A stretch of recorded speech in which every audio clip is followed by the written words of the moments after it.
So hi hello everyone I మీరు filmy friends. So basically నిన్న 4th మే నాడు మనకి ఎలక్షన్ కౌంటింగ్స్ అయితే జరిగినాయి. ఎవరు గెలవలేని ప్లేసెస్‌లో కొత్త కొత్త పార్టీస్ అయితే పుట్టాయన్నమాట. సో మనందరికీ తెలిసిందే లైక్ బెంగాల్‌లో బీజేపీ రావడం అండ్ కేరళలో కాంగ్రెస్ రావడం అండ్ తమిళనాడులో టీవీకే రావడం. సో నేను బేసికల్లీ మాట్లాడదాం అనుకుంటుంది తమిళనాడులో టీవీకే గురించి. సో దేనికి అనంటే ఎలక్షన్ డేట్ వచ్చినాయి. నేను స్టోరీస్ పెట్టేసాను. సో విజయ్ గెలిచేసారని చెప్పి నేను కూడా మంచిగా స్టోరీస్ పెట్టేసి, స్టేటస్ పెట్టేసి అలా హడావుడి చేసేసాను నేను కూడా. సో అప్పుడు నా ఫ్రెండ్ ఒకడు ఫోన్ చేశాడు. చెంగల్పట్టులో ఉంటాడు వాడు.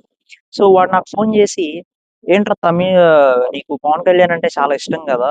మరి ఎందుకు పవన్ కళ్యాణ్ ఫస్ట్ టైమ్ ఎలక్షన్‌లో నిలబడినప్పుడు 2 సీట్లతోని గెలిచాడు. 2 సీట్లే గెలిచాడు. సో మిగతా సీట్లన్నీ పోయాయి గదా! కానీ మా విజయ్ చూసావా దగ్గర దగ్గర 108 సీట్లయితే గెలిచాడు. సో చూసావా ఎలా మా విజయ్ పవర్ అని అన్నాడు. సో బేసికల్లీ నేను అప్పుడు ఆలోచిస్తే పవన్ కళ్యాణ్‌కి అలాంటి స్టార్‌డమే ఉంది. సో ఆయనకు కూడా మంచిగా ఫ్యాన్స్ ఉన్నారు. కల్ట్ ఫ్యాన్స్ ఉన్నారు. ఇంకా చెప్పాలంటే విజయ్ గారికి తమిళనాడులో ఎంత ఫ్యాన్స్ అయితే ఉంటారో, మన పవన్ కళ్యాణ్ గారికి కూడా అంత ఫ్యాన్సే ఉంటారు. సో అలాంటి కల్ట్ ఫ్యాన్స్ ఉన్న వాళ్ళం. మరి ఎందుకు ఆయన ఫస్ట్ ఎలక్షన్‌లో నిలబడినప్పుడు ఓడిపోయాడు? అని చెప్పి ఆలోచించి కొన్ని అనలైసిస్ అయితే చేయడం జరిగింది. సో ఈ వీడియో ఏంటంటే పవన్ కళ్యాణ్ గారు ఎందుకు ఫస్ట్ ఎలక్షన్స్‌లో ఓడిపోయారు? పెద్దగా సీట్లు కూడా రాణించలేకపోయారు అనేది ఈ వీడియో. సో ఇప్పుడే గాని మన వీడియో చూస్తుంటే లైక్ చేయండి, షేర్ చేయండి, సబ్స్క్రైబ్ కూడా చేయండి. పక్కనే టీవీకే పార్టీ ఎందుకు గెలిచింది? ఆహ్, జనసేన పార్టీ ఎందుకు ఓడిపోయింది ఫస్ట్ ఎలక్షన్స్‌లో అనేది తెలుసుకోబోయే ముందు మనం తమిళనాడు పాలిటిక్స్ గురించి తెలుసుకుందాం. సో ఆంధ్ర పాలిటిక్స్ గురించి మనందరికీ తెలిసిందే. సో దానికి సెపరేట్‌గా చెప్పుకోవాల్సిందేం లేదు. తమిళనాడు పాలిటిక్స్ గురించి మనం కొద్దిగా తెలుసుకుందాం. సో బేసికల్లీ తమిళనాడులో 2 పార్టీస్ మధ్య టగ్ ఆఫ్ వార్ అయితే జరుగుతా ఉంటాయి. ఒకటి డీఎంకే అండ్ ఏఐడీఎంకే అన్నమాట. డీఎంకే అనేది మన కరుణానిధి గారు, స్టాలిన్ గారు, ఉదయనిధి స్టాలిన్ గారు మనకు తెలిసిన మొహాలన్నమాట. ఏఐడీఎంకేలో ఎంజీఆర్, జయలలిత గారు అండ్ ఆల్సో ఇప్పుడైతే పళనిస్వామి అని చెప్పేసి ఆయనైతే రూల్ చేస్తున్నారు ఏఐడీఎంకేని. సో ఈ రెండిటి మధ్య టగ్ ఆఫ్ వార్‌లో మూడో పార్టీ కూడా జాయిన్ అయింది. అదే టీవీకే. తమిళగ వెట్టిర కజగం అని చెప్పి ఆహ్, తలపతి విజయ్ గారైతే ఈ పార్టీని లాంచ్ చేయడం జరిగింది. సో ఈ పార్టీ ఎప్పుడు లాంచ్ అయిందంటే 2 ఇయర్స్ బ్యాక్ అయితే ఈ పార్టీ లాంచ్ అయిందన్నమాట. సో సో తమిళనాడు పాలిటిక్స్‌లో ఏంటంటే ప్రతి మూవీ ఆర్టిస్ట్‌లు అనేవాళ్ళు పాలిటిషియన్‌లో వస్తారన్నమాట. చెప్పుకోవాలంటే ఎంజీఆర్ గావచ్చు. మనకిక్కడ ఎన్టీఆర్ ఎలాగో వాళ్ళకక్కడ ఎంజీఆర్ అన్నమాట.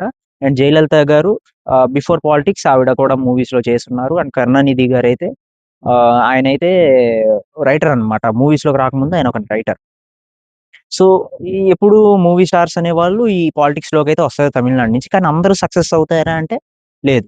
లైక్ చెప్పుకోవాలంటే మన 'కమల్ హాసన్' గారు కావచ్చు, 'రజనీకాంత్' గారు కావచ్చు, వీళ్ళిద్దరూ కూడా పార్టీస్ పెట్టారు. ఆ 2 పార్టీస్ కూడా ప్రస్తుతానికి ఎక్కడా పోటీ చేయట్లేదన్నమాట. సో, ప్రతి సూపర్ స్టార్ అనేవాడు పాలిటిక్స్‌లోకొచ్చి గెలిచినట్టు తమిళనాడు రాజకీయాల్లో లేదు. సో, దాన్ని మన 'తలపతి విజయ్' గారైతే సాధిచ్చారన్నమాట. సో, పవన్ కళ్యాణ్ గారు 2019 ఎలక్షన్స్‌లో ఎందుకు ఓడిపోయాడు అని మాట్లాడుకుందాం. సో, ఫస్టొచ్చేసి కాంపిటీటర్స్ అన్నమాట. సో, బేసికల్‌గా అప్పుడున్న కాంపిటీషన్ చాలా బిగ్ కాంపిటీషన్ అన్నమాట. లైక్ 'జగన్' గారు అండ్ ఆల్సో మన 'చంద్రబాబు నాయుడు' గారు. సో, వీళ్ళిద్దరూ చాలా పెద్ద కాంపిటీటర్స్ అన్నమాట. సో, అప్పుడప్పుడే పవన్ కళ్యాణ్ గారు పాలిటిక్స్‌లోకి ఎంటర్ అవ్వడం అనేది చాలా పెద్ద కాంపిటీషన్. అండ్ సెకండ్ రీజన్ వచ్చేసి యూత్ ఓట్స్. సో, అప్పుడు కనపడ్డ యూత్ ఓట్స్ అన్నీ ట్రాన్స్‌ఫర్ అవ్వలేదు. ఓట్ల కింద ట్రాన్స్‌ఫర్ అవ్వలేదు. సో, వాళ్ళ అభిమానం ఓట్ల కింద రాలేకపోయింది. సో, దానివల్ల పవన్ కళ్యాణ్ గారైతే ఓడిపోవడం జరిగిపోయింది. అండ్ థర్డ్ రీజన్ వచ్చేసి వైఎస్ జగన్మోహన్ రెడ్డి గారి పాదయాత్ర. సో, రాజశేఖర్ రెడ్డి గారు కాంగ్రెస్‌ని లీడ్‌లోకి తీసుకురావడానికి మెయిన్ రీజన్ ఏంటంటే పాదయాత్ర. సో, ఇందులో పాదయాత్ర అనేది చాలా మేజర్ రోల్ ప్లే చేసింది. సో, అదే స్టెప్‌ని మన వైఎస్ జగన్మోహన్ రెడ్డి గారు తీసుకొని పాదయాత్ర అయితే స్టార్ట్ చేశారు. సో, దానివల్ల మన వైఎస్ జగన్మోహన్ రెడ్డి గారు జనాల్లోకైతే వెళ్ళడం జరిగిపోయింది. సో, చాలా మందికి అదొక సింపతిగా కింద మారి ఓట్ల కింద అయితే కన్వర్ట్ అవ్వడం జరిగిందనమాట. సో, దీనివల్ల పవన్ కళ్యాణ్ గారు 2019 ఎలక్షన్స్‌లో ఒక పెద్ద మార్జిన్‌తో ఓడిపోవడం జరిగిపోయింది. ఓన్లీ 2 సీట్స్‌లోనే ఆయన గెలవడం జరిగింది. సో, ఇక్కడ తలపతి విజయ్ గారు పెట్టిన 2 ఇయర్స్‌లోనే గెలవడానికి మెయిన్ రీజన్ ఏంటంటే ఫస్ట్ వన్ ఈజ్ అంటే పెద్ద కాంపిటీటర్స్ అయితే లేరనమాట. సో, బేసికల్లీ అధికారంలో ఉన్న డీఎంకే వాళ్ళు కొన్ని తప్పులైతే చేశారు అధికారంలో. కొన్ని కరప్షన్స్‌లో దొరికిపోవడం అండ్ ఆల్సో వాళ్ళ అబ్బాయి ఉదయనిధి స్టాలిన్ గారు సనాతన ధర్మం గురించి బ్యాడ్‌గా మాట్లాడడం. సో, వాళ్ళకి చాలా బ్యాడ్ నేమ్ అయితే తెప్పించిందనమాట. సో, ఇక్కడొచ్చేసి పళనిస్వామి గారు అంత సీఎం క్యాండిడేట్ అయితే కాదు ఏఐడీఎంకేలో. సో, కాంపిటీటర్స్ అనేది పెద్ద లేరనమాట. అండ్ సెకండ్ వచ్చేసి యూత్ ఓట్స్. యూత్ ఓట్స్ ఏదైతే మనకు అక్కడ ఫ్యాన్ బేస్ కనపడిందో అదే ఓట్స్ కింద కన్వర్ట్ చేయడం జరిగిపోయింది. సో దానివల్ల ఆయన గెలవడం జరిగిపోయింది. సో ఇందుకే పవన్ కళ్యాణ్ ఇక్కడ మన తలపతి విజయ్ గారు గెలవడానికి చాలా మెయిన్ రీజన్స్ ఏంటంటే ఇవే. సో ఇవన్నీ చాలా అల్పరిచి దాంతో పాటు పెద్ద కాంపిటీషన్స్ లేవని తెలుసుకొని ఆయన పాలిటిక్స్ లోకి అయితే దిగారనమాట. సో అప్పట్లో ఏంటంటే కమల్ హాసన్ గారు, రజనీకాంత్ గారు ఓడిపోవడానికి ఏంటంటే అప్పుడు కాంపిటీషన్ ఉంది.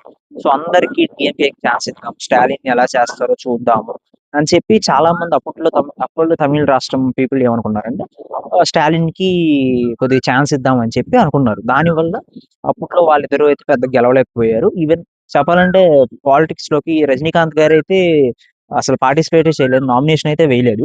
అండ్ కమల్ హాసన్ గారు అయితే పార్టిసిపేట్ చేసిన ప్రతి చోటన ఓడిపోయారు, ఒక్క సీట్ కూడా రాలేదు ఆయనకి. సో దీనివల్ల తలపతి విజయ్ గారు 108 సీట్స్ అయితే గెలవడం జరిగిపోయింది.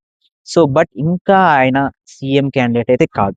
ఎందుకు అని అంటే 234 కాన్స్టిట్యూషన్స్ ఉన్న తమిళనాడులో 118 సీట్స్ వస్తేనే సీఎం క్యాండిడేట్ కి ఎలిజిబిలిటీ ఉంటది. సో వీళ్ళు గెలిచింది 108 మాత్రమే. సో మిగతా 10 సీట్స్ ఎవరితో షేర్ చేసుకుంటారు? కాంగ్రెస్ తో చేసుకోవడానికి వీల్లేదు, ఎందుకంటే కాంగ్రెస్ గెలిచింది 5 సీట్లు మాత్రమే. సో బీజేపీతో చేసుకుంటారా అని చెప్పి చాలా మంది చర్చ అయితే చేస్తున్నారు. సో ఏమైతుందో కామెంట్స్ లో చెప్పండి. So signing off.